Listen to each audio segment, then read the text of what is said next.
all right, I had to switch the camera angle up a little bit. I felt like the last time I did it, I was like, my arm was almost cropped out.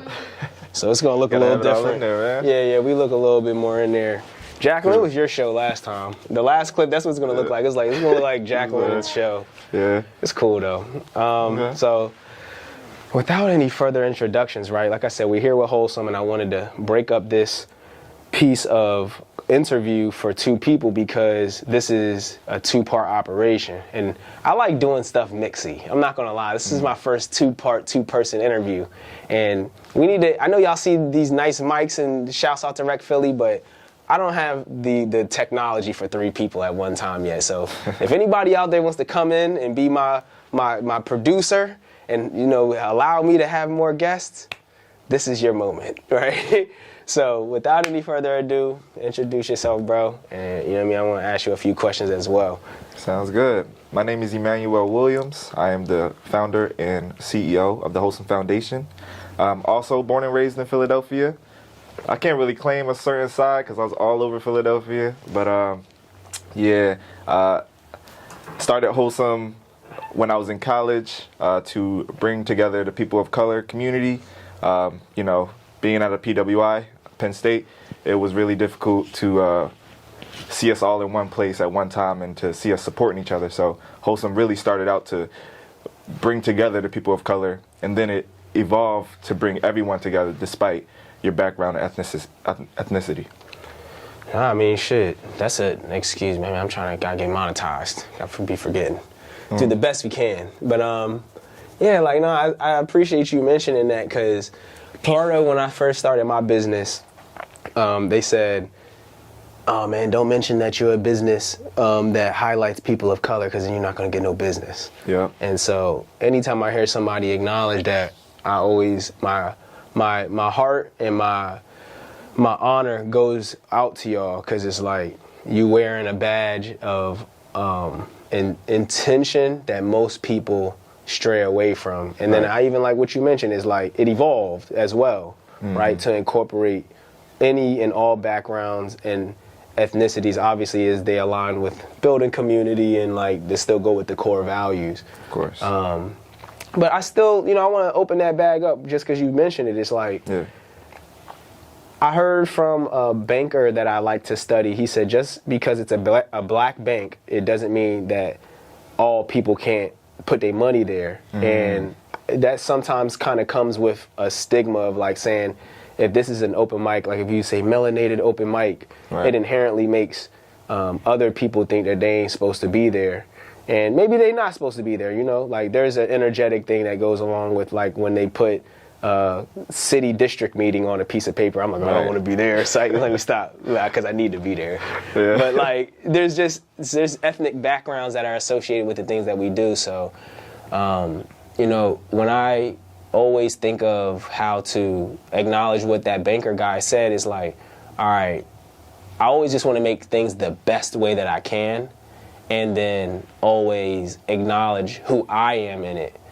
So that it represents who I'd like to serve. So, it can be a beacon for them, but also never to like push away anybody else. So how y'all bridge that gap or like walk that line, if whichever metaphor aligns better, bridging the gap or walking the line, right? How do y'all navigate creating spaces that are genuinely the intent to make people better, right? That's what she said, right? Make people better than when they came in. So how y'all do that by, and still maintain what y'all doing?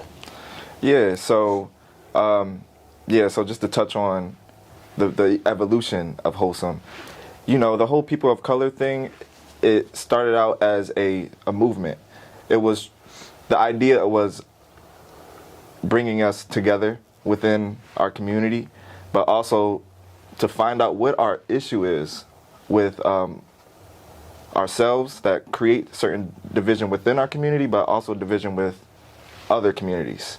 So that when I first created Wholesome, I was trying to figure out what is the problem, because in order to find any type of solution, you got to find out what the problem is. So it was like from that point on. Excuse me, I'm sorry. Excuse me. So from that point on, it was more so about, let me get to know my community here. Let me get to know what it is that we're struggling with, what's our challenges, and how can we as a community come together to find a solution together. So in a way, it did seem like we were sort of, this is like a sort of divisive type of movement, but it was really a healing movement to begin with. It was a healing movement that started with where I felt rooted at. Coming from Philadelphia, coming from a really gritty place and having a really gritty background, and all I seen was people like me struggling, while there were other communities and cultures who worked together and was able to make things happen without pushing ourselves down. It was more so like, it's like an observational study, figuring out what is it that's causing us to feel this way. And throughout that journey, Wholesome personally was a journey for myself, but it was also a journey that I was sort of growing into. So Wholesome didn't have a solid purpose at first. It was the main idea was, let's just bring people together. So it actually started out as a t-shirt brand. Okay. We just had an Egyptian lotus flower that had affirmative words on the inside, and the idea was, if I could start with making us feel better on our torso, you look down and you see royalty, you see professional, you see empowered, you see words like that, you naturally have this inclination to think of yourself better. So that was an attempt to be like, let's try this as a way of healing, and it did have an impact on the individuals on campus. It actually, people who loved the shirts, people who started spreading the word. Wholesome started to grow as a movement, but then it also started to be like, okay, what do we do in terms of bringing everyone together, bringing our community together? That's when we started to get into events and figuring out what is it like to give people a voice. When I was in college, I was a part of Black Student Union, and that was really all about giving people a voice. So a lot of times, me and Black Student Union and Wholesome, sometimes we'll mesh together, we'll do certain things. Wholesome will sometimes we'll have some time to talk and just share what we're about. And from there, it really started to really evolve on another level. It started to be less about an individual thing and more about a community thing. But then from there, it started to be about all of it together, individual and community. So being a part, running this movement, this social movement in college and the PWI, and it being something that stood for empowering the people of color community, it was a challenge. It was hard to get traction. It was hard to really find individuals who was about that, who wanted to heal, who wanted to find out what the issue was, and who wanted to reconcile ourselves within our community. And throughout my own experience, I also had to learn within myself, how do I reconcile my own issues, my own traumas, the things that I had to deal with as a Black man in the United States. And I noticed that it was community, feeling like you can belong somewhere, feeling like you can have people that have your back and who can relate with you. So yeah. They said when I first started getting what you said accomplished, you start getting people together and healing yourself and making a voice for others. Somebody said I started a cult one time, right? They're like, oh, this is giving cult. Everybody revolves around what you say, and they only, turn into this person when they're around you, and, they start saying all of this stuff that they didn't used to say before, and, that ultimately made me, shameful. It would wear on me, because I would see how much the people around me would get ridiculed for aligning with the values that I was providing. Now, mind you, they having transformations, they becoming the person that they love and tapping into the things that they want to do. But then when the people around them start, hitting them in the butt about it, then it make them resent themselves. They don't want to do it. And I remember when I used to come out the streets, I had this survivor's guilt, because my life was getting good. And then my homies, they still was going through stuff, but they also ain't want to listen to nothing I was saying. Right. So that almost made me not even want to do good, because it's like, dang, if I do too good, then I ain't going to be able to be around them no more and stuff. Yeah, you lose your people. Yeah, bro. So it's like, can you talk about, you know, your journey with your self-acceptance and like how Wholesome helped you do that? Because I want to, you know, segue into your vision for Wholesome after that question, you know what I mean? But I want to end this segment of the conversation, because this is a good topic around just self-acceptance and, like, you know, bringing communities together and, you know, just how Wholesome started. So could you talk a little bit more about just your personal journey and you know, how Wholesome was, I guess, the guiding factor or the compass for you to find that self-acceptance through those journeys and the adventures you were just mentioning? Yeah, so it's exactly what you were talking about, how there are some things that are embedded in our community, and honestly in any community you're a part of. There are some taboos, some stigmas, some different things that people may see about someone who's branching out from their community that they might not like. And that was one of the main things that I had to face. You know, being a black man and going to college. First off, then that alone. That right there, and not going to an HBCU, you know, that right there is also another thing. But, you know, that in and of itself was something that was on my back. You know, I had to set aside a lot of these different ideas. For example, you called it survival mentality. Guilt. Survivor's guilt. Yeah. Survivor's guilt. And then also there's this other one of like imposter syndrome. Yeah. You know, so they always are combating. There's one side of the coin and the other side of the coin. And it's like there's the side where it's people seeing you a certain way, and then there's the side where you're seeing yourself a certain way. And sometimes that's because of how people see you. You know what I mean? You know?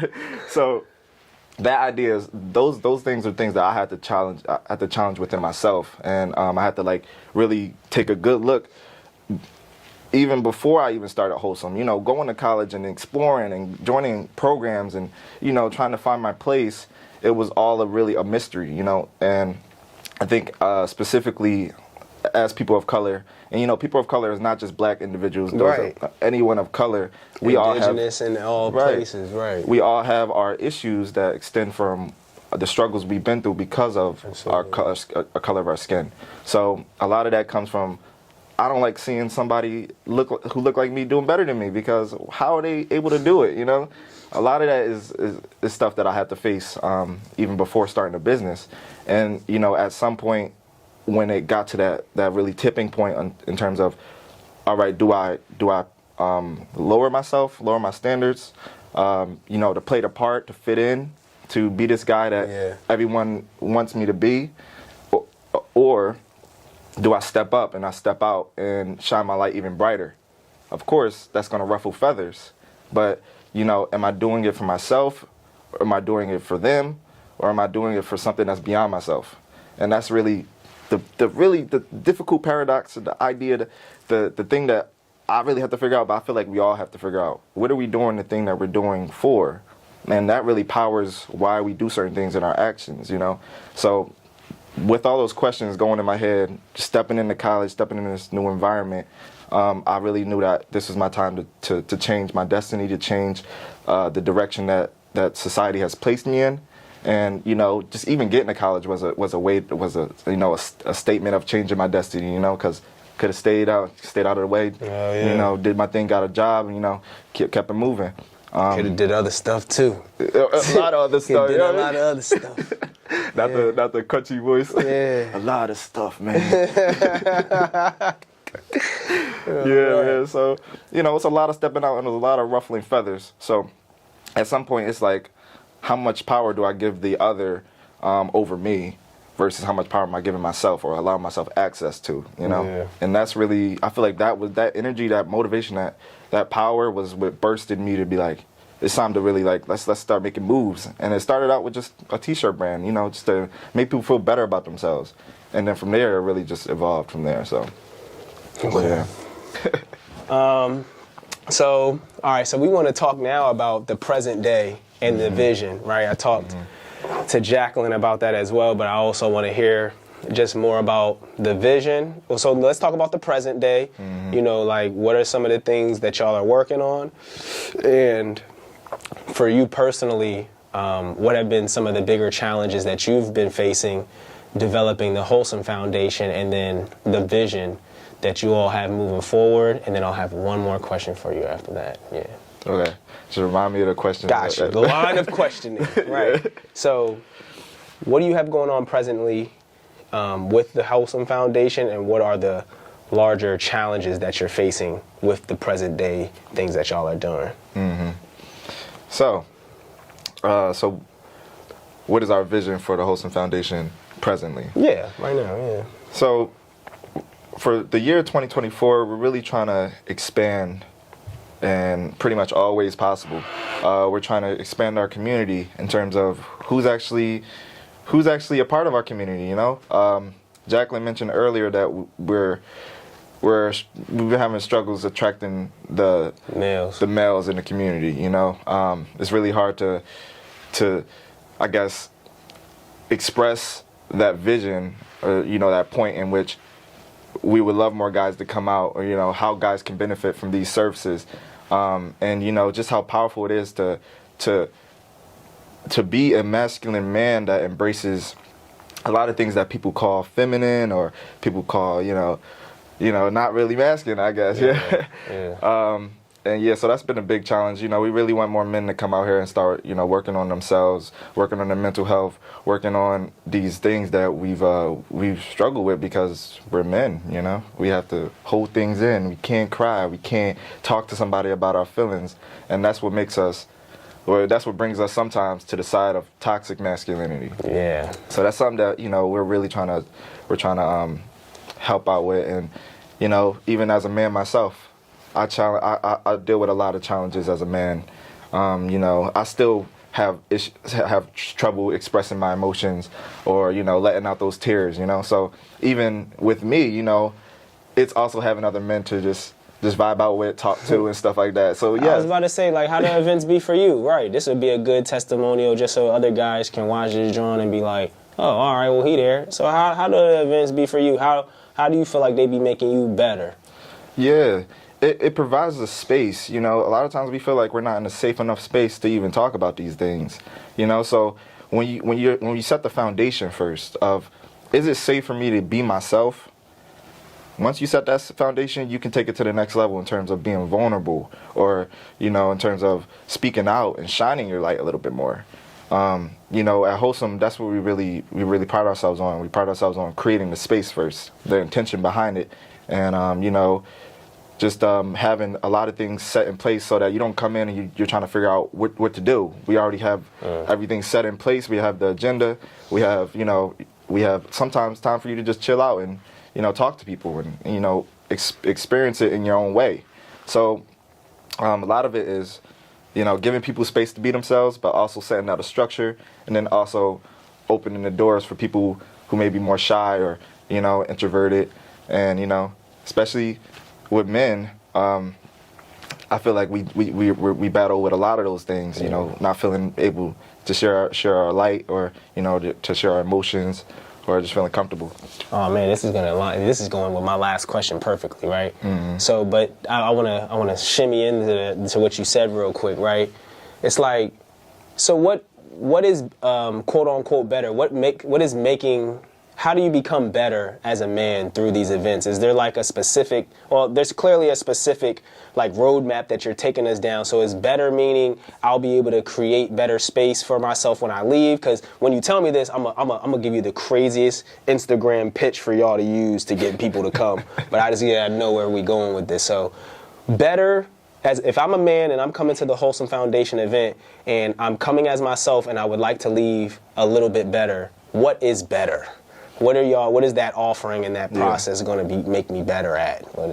So better is different for everyone. Yeah. But one I guess definitive better that I would say is that, you know, you leave feeling lighter than you came. Okay. As men, we carry a lot of weight on our shoulders. We carry a lot of stuff within. Yeah, I definitely. A lot of stuff in our mind.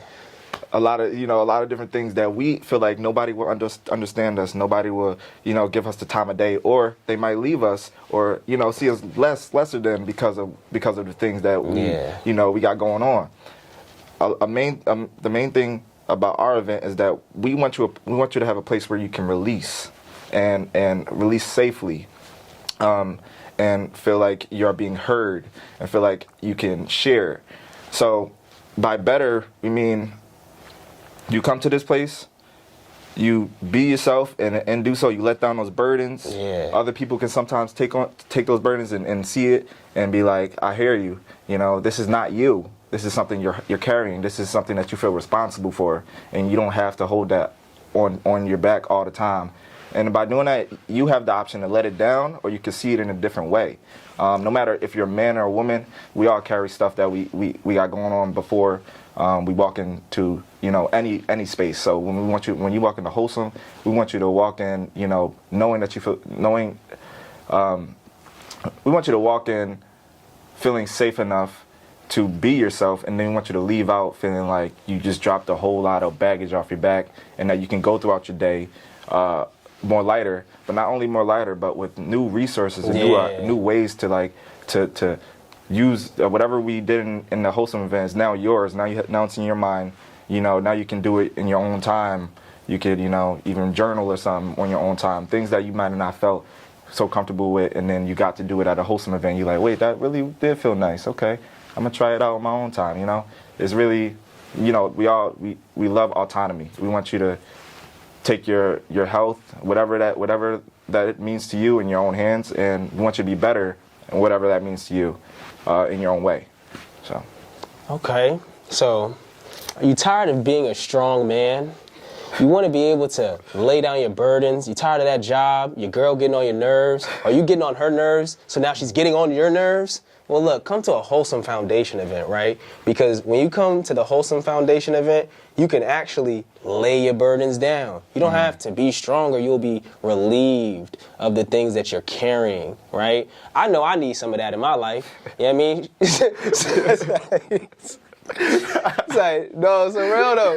This is real though. Real stuff, I'm talking about it, real rap. Right. So, all right, so because I want to hold this last question because it means a lot. So I always like to leave my questions last, so I can make sure I interview y'all first. Right. So, okay, the future. Something that you'd like to look forward to. I like to ask people, especially like if I'm interviewing people or bringing people into like a cohort or like a clientele-based level thing, what is your dream outcome, right? I'd also like, if you'd like to add, what would be the nightmare as well? That's the combination of how I asked that question, right? So what is the dream outcome you'd like to have from the Wholesome Foundation, and what would be the outcome if you did not have that dream outcome with the Wholesome Foundation as Emmanuel, as an individual, right? Just like, what's your dream outcome? What would you like to see? Especially like you said, you've been doing this since college. So I know you got a dream of, whether it's BET, Indonesia, you know what I'm saying? Something that is the end goal. And then, how would you see your life if you weren't able to have this in your life, or like if you had to stop today, something unfortunate occurred? Right. So the dream, personally, for Emmanuel, my dream is to find myself in a lifestyle, that reflects the healing and the work that I've done on myself, physically. So that means like, just better in my life in ways where, my mental health is a lot better, my physical health, working out, financially, we all want to be financially stable in our life. So there's that. There's also, as a child, I always wanted to be like famous, but things shifted, and now it's like I kind of want to have a peaceful life where I got money, I got everything I need, I got enough to fund my life, but I'm not too much in the spotlight, just enough that I'm comfortable with my own privacy, So that's my dream, and that's how it's evolved to this day. In terms of Wholesome. Wholesome, where we're at right now, we consider that a budding company, something that's, starting to sprout a little bit. So we're constantly looking for different venues. We're constantly looking for different places that we could host our events and we could have things. That Insomnia's cookie joint looked lit. Oh yeah, that was a super good idea too. I seen that, I was like, y'all, that was fly. It was a good event, man. It was a good event. But yeah, you know, that I love the fact that we don't have a specific venue, that we have that diversity of different places that we could go to and stuff. But a big dream is to have a Wholesome hub. A whole rec center similar to Rec Philly, where you know we provide all the resources. We have set spaces for workshops, set spaces for mindfulness, and you know just like as you would see a YMCA, but wholesome, you know. Right. So that's been like the biggest dream, you know, that we've been conjuring up and really like getting together and like working towards. Another part of that dream is having a you know, a technological counterpart. Right. She said, hold on. She said, hold on. It's the struggle, man. It's the struggle. Hold on. It's like, all right. So what's the world without Wholesome though? Like, what's the nightmare? Like, what would your life have been? It's like, damn, if you didn't have this. Like, if just somebody just said, you can't do that. It's illegal. You can't help people like this. So what's the dystopian world? What's the dystopian Wholesome world? Okay. Right. I mean, I feel like even so, we're going to make it work, you know? Right. Like, it might not be in the same light in terms of how Wholesome is. Some hole. Yeah, right. Some hole. Right, we're going to flip it. Yeah, let me stop. Little hole. Yeah, little rat. But, yeah, I think we'd probably be like more of a party organization. Yeah. I mean, we just be like, you know, all about bringing people together. We still have that community. Bringing the people together, bringing them together, but we be just about turning the fuck up. You know what I mean? That's right. Getting lit. You know what I mean? And that's it. And right, that's as bad as it's gonna get. That's still good, and that's as bad as it gets. So, all right, this is my last question, right? And I actually pulled this question. It's gonna require me to preface it, right? So I heard from this interview. And you know, yeah, I'm gonna go for it. I'm gonna go for the home run. All right. So, you know, as a black man, I've often, and I mentioned this a little bit in the part with Jacqueline. It's like I feel like sometimes I'm not appreciated, but it goes a little deeper, right? I heard a gentleman speak about this, and you know, there's my larger awareness, my discernment that allows me to, you know, recognize, you know, the reciprocation model that is being given to me, even if I'm just observing something and then that opportunity comes to me from somebody at my job randomly, right? The reciprocation model of the universe is always very defined and well placed. So, but when I observe my own reciprocity model or hold others accountable for their own reciprocity models, that's why I sometimes lack the appreciation that I was referring to. So the reason I say that is because I've often talked to a lot of black men, and they always feel this way, that they're not taken seriously, or if they don't got the bag, or if they're not famous, or if there's not some value add that they can put in place in stuff that they're not seeing. And so the reason I wanted to preface it like that is because I think that kind of ties into, you know, the absence that y'all are experiencing, right? Because I think a lot of times, specifically black men, they don't even feel like it's gonna, you know, ultimately be appreciated, what they're offering or what they're doing. The guy that I listened to, he said it's almost like every other person, it gets a bonus or an incentive for making our lives hard. If you can make a black man uncomfortable, there's an incentive for that. There's shade rooms and there's comment sections and content revolved around if you can highlight the mistakes and the misfortunes of black men. So I just want you to talk about it. I'm not looking for a solution. Yeah. I'm not looking for like any advice or what Wholesome can do. I just wanted to let that out, and I wanted to put that on the platform while you're present so that you could speak to it. And if there's anything that maybe you can offer, you know, I didn't want to pressure you into that though, but it's like, I mean, I just wanted to share that with you since this is a wholesome environment. Right? Yeah. So that one is definitely a packed topic. Yeah. Because, you know, it's one thing to be a man, but it's another thing to be a black man.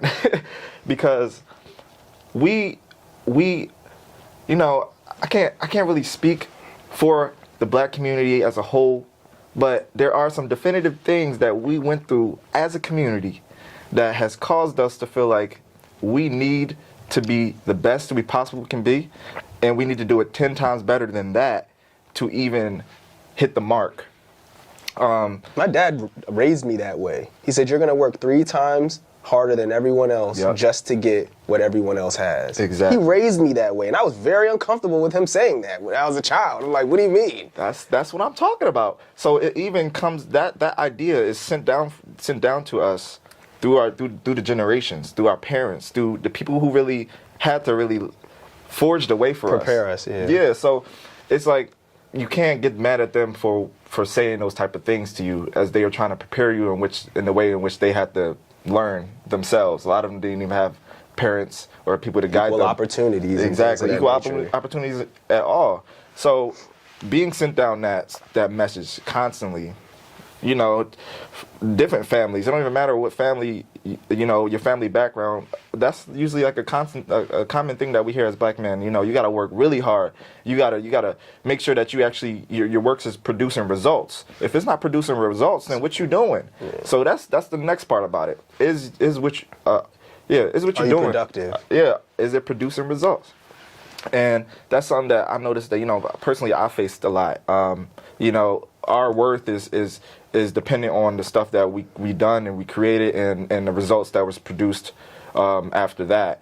And a lot of times my family would be like, so you hosted that event, how much money did you make? Right. But I'm like, but I hosted the event though. People cried and people healed like there was a moment we experienced something, right? And it's like that's just sometimes our family's mindset. They're not worrying about in terms of how people benefited. They're worrying about how you benefited and how you're going to benefit your family. And because we worked hard to get here, so why are you just lollygagging? That's kind of the idea. That's the vibe. Yeah. And a lot of times, that makes us feel like we're not doing enough. And we be feeling like we put all this work into something, right? We put so much into it, and then for people to be like, "Oh, that wasn't good enough because you didn't meet that mark." It goes back into the idea of, are you trying 3 times harder, or you doing a lot more than you need to hit this certain mark that other people have on you. So going back to why do we go into hermit? Why do we back out sometimes and feel like not show up to the Wholesome event even though they invited you a couple times and made it very clear that what the date was and how it would benefit you, right? Yeah. I mean all of that, or showing up to a TJ event, you got some poetry in your back pocket. You do. You do. And you like, nah. Because I gotta work. Because I need to do an extra shift. I gotta feed my kids. I gotta do this. I gotta do that. And all that's valid. All of that really is valid. But at the same time, you're beating yourself down based on how other people is perceiving your value, rather than how you're perceiving your own value. Do you perceive that your poetry has enough value to change somebody's life in that day? Your own life, for that matter. Your own life. Yeah. If not, then the value that you put on it is not worth anything, and it's never going to be heard. And it's like, it's really about what we prioritize. Do we prioritize how other people see us and how the worth that they put on us, or do we rebuild that worth within ourselves? And it's easier said than done. You got to really put in the work, just as you would go to the gym and do some do some exercises. Yeah, real right. Bench press real quick. You put in that work because it's difficult. It's just challenging, but it's helping you grow. Same thing with any other area in your life. And it's one thing is that I have compassion for my black men out there. I know how it gets. I know how hard it is, and to keep all of those emotions inside, and to feel like you need to be the best person, you need to be over excellent just to be loved. That's a challenge that we all face.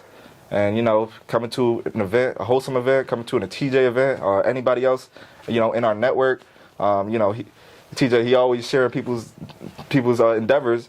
By coming to one of those, you're actually doing that work, putting in that workout on your own mental health and on your emotional health, spiritual health, whatever it is that you need to work on, and you'll see the benefits. You know, and you will find those who really do appreciate you too, who see you when you finally share, you know, what you've been going through.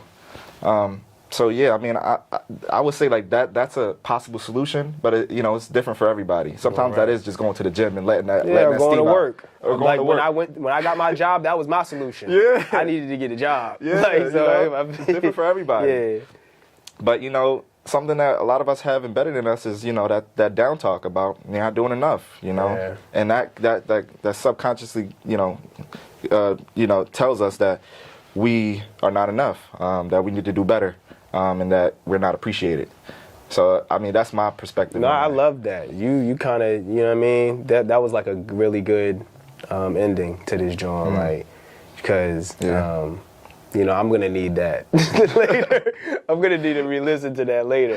Yeah, man, you gotta send me this too. I need to re-listen to it myself. Yeah, this is a good one, bro. So just like I had Jacqueline, like, is there anything you want to leave us with? I mean, that was a tremendous thing to leave us with, as it is. If nothing else, it's just your information. But yeah, if you want to leave us with any statements or ideas before we go, you know what I mean?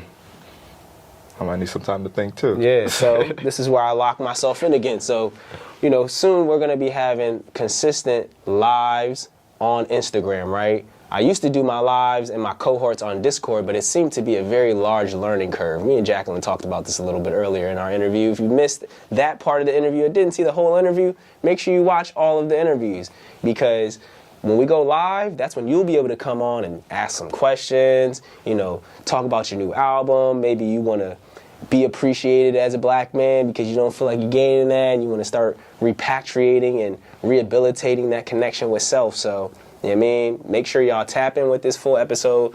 Make sure y'all watch the other Creative Community Gemini Gym podcast or whatever I named it. And make sure that y'all follow all of us and all of that good stuff. You know what I mean? Come up with what you want to say now? I got it. All right, there you go. Take us. Got you. Take us home, Emmanuel. All right, so, you know, what I would like to leave you guys off with is don't only take anybody's word for it, but actually try to experience it for yourself.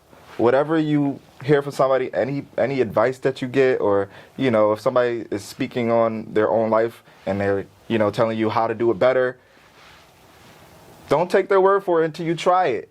So if there's an event going on and you don't know if it's going to be the best or whatever, still give it a shot. Yeah. Try it out and see for yourself if that's the type of event for you, or if that's the type of thing for you. And yeah, just experience. That's what I'll leave you guys off with. If you would like to connect with the Wholesome Foundation more, please follow us at Wholesome Official. Again, Wholesome Official. Thank you. All right, y'all. We out of here. I got to go to the crib. Peace out.